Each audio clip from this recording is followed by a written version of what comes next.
Nick, good morning. Thanks for joining us. Yeah, morning, Dan. How are you? Hey, we've got to start first with what is this I hear? There's between me and Alec Baldwin's hair. We were deciding who had better hair, you or Alec Baldwin. And I said, Paulie, my producer, can you Google bad hair day for Nick Faldo? And nothing came up. So There must be a few, Scottish day, and with a bit of a breeze, there must be a bad hairdo here and there. I don't know. Can I just say, because I get a lot of stick, especially if I haven't got the wrong lighting. I'm still au naturel. That is my natural color, and if anybody would like to have a bet against it, I'm more than happy to take that. But wow. Wow. Yeah, it's pretty good, eh? I wouldn't have from my mum. I wouldn't have thought that. I would have thought that there was some paint there, but you said that there is no zero. No, you know what Twitter's like. They always have a go, and I say sure. I give you 10-1. Money goes to my Faldo Series charity. I'll take any amount, any bet. So anyway, got that cleared up to get started. Your hair is the Jack Nicklaus of hairs. Not bad, not bad for as long as you can keep it on top. That's all I'm worried about. All right, so when Tiger comes in and he's got the trademark red on, like he's ready to go, it's closing Sunday. What was your thought when Tiger walked into the booth? Well, it's very rare. I've been in the TV tower for 12 years now, and that's actually the second time. He came in last year at his event. That's only the first time he's ever been up there with Jim and I.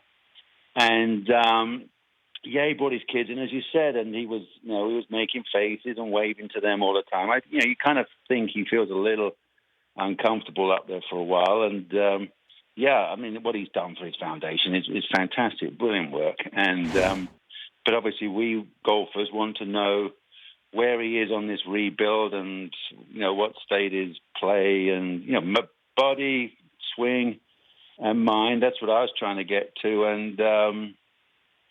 He said it's all on plan, and he doesn't tell you what the plan is. Of course, he's doing a Trump on us as well. So but I want to know how much, as you call it in America, fatigue factor. I mean, how many balls can he hit in a day? Because just playing and practicing is nothing like playing competitive golf. So. I'm not so sure. I mean, you watch the way he walks. He's very ginger, as we would call it, the way he walks. I mean, I think he's still unfortunate. I feel for the guy. I think his back is giving him pain, I think, all the time. So that's pretty rough. But why is he so vague, Nick?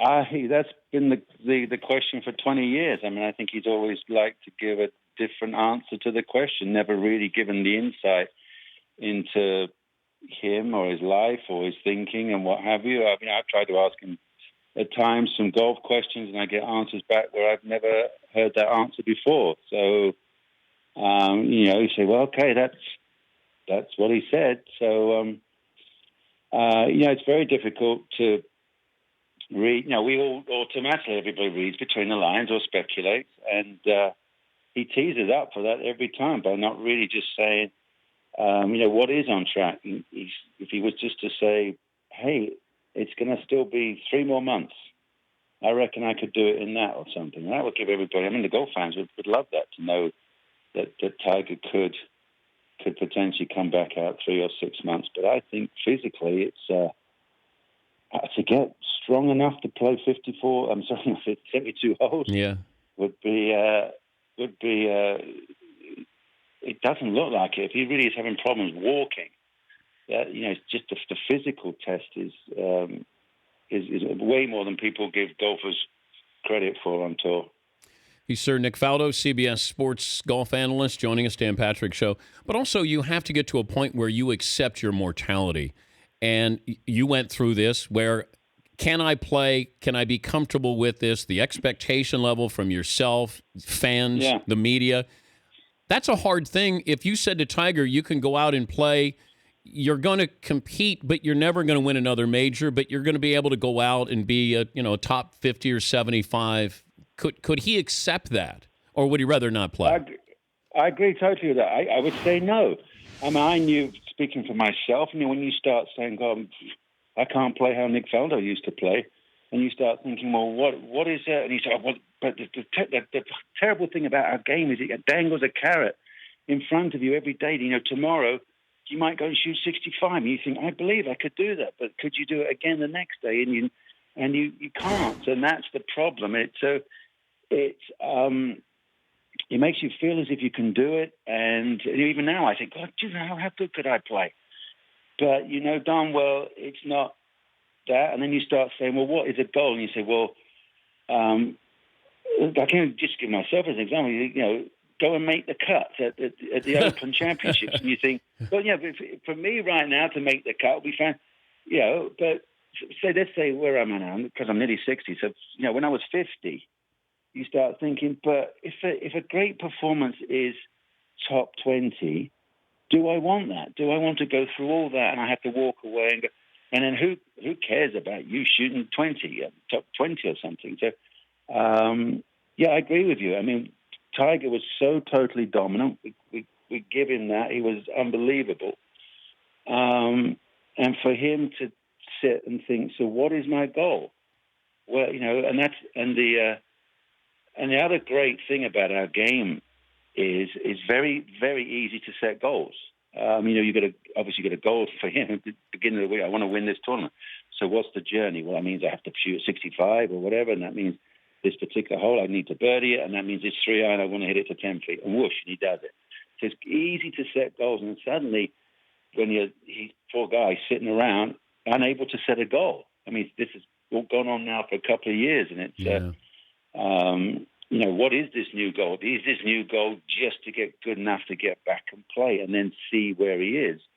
That's a tough one. I mean, I think it's going to be a tough decision for him to make, that to maybe let go and say, hey, I had a fantastic career, but unfortunately my back has curtailed me being a future golfer. I know that we keep score with majors, but I'm curious, who had the biggest impact on golf? If I said Arnold Palmer, Jack Nicklaus, or Tiger Woods? Well, I think, you'd have to say Tiger, because we've documented literally every single golf shot. I mean, when Tiger came on tour, it changed television. I'm sure I'll get corrected, but we basically covered him wall to wall from the minute he walked in the car park to finishing in on the 72nd green, winning with his famous fist pump and what have you. So people recognize, I mean, what Arnold did first, gaining the popularity, but as we know, television only came on and showed literally the last 3 holes, I believe, for a long time before they even got to covering the back nine at the Masters. And so Tiger's been in this total wall-to-wall media era, so we know everything about his game and his shots. And we've seen famous shots that Tiger's hit on the 6th and 7th hole on some golf course. Well, you never saw that before because it wasn't televised. I'm sure Jack and I have hit unbelievable shots, but only the trees can remember them, so, and the few fans that were there. But I think that's what's made Tiger the megastar he is. More likely to happen in a year. Tiger is in contention at a major, or he's not playing. Wow, I mean, you put me on the spot, but I would. I don't know if I want to say. I don't know, but I think I'm leaning towards he may not be competing. I think he's got to get. When you see how tight that back is, just walking, how is he going to get just being a golfer again, and then get everything from physical, technical, get his confidence back, and be able to compete against these guys. And get the reps in to compete against these guys. I mean, there's a dozen great golfers out there every week, and the standard of golf, as you're probably seeing, is pretty darn good right now. They put them on really tough golf courses, and they play, still shoot lights out. Before I let you go, can you give me the sports angle on Brexit? What's happening, or what will happen? I was trying to liken it to the whole location on the 18th hole at the Congressional, that little peninsula green. I did say early in the week, I said that's basically Great Britain out on the limb right now. I mean, it's pretty amazing. I mean, I don't follow politics enough, but I know that amazing how the country's gone in one direction, and then now they've told them a few more facts, and then they'll go, oops, and it was a really big oops. I felt we should stay in Europe. I mean, it makes sense. You can't be the corner shop against a giant supermarket anymore. It just doesn't work in life, and the opportunities it creates for the college students and obviously business, banking, my goodness. So, and now people have woken up and go, oh, why didn't you tell me all the I know. I don't think people realized what they were voting on. Yeah, I agree. I mean, I was in England a couple of weeks ago, right before it, 2 or 3 days before it, and they come on TV and they didn't give you anything. And we were talking about, is it good for the farmers? And they couldn't give anybody a definitive answer. They couldn't say yes or no. They couldn't come up with any.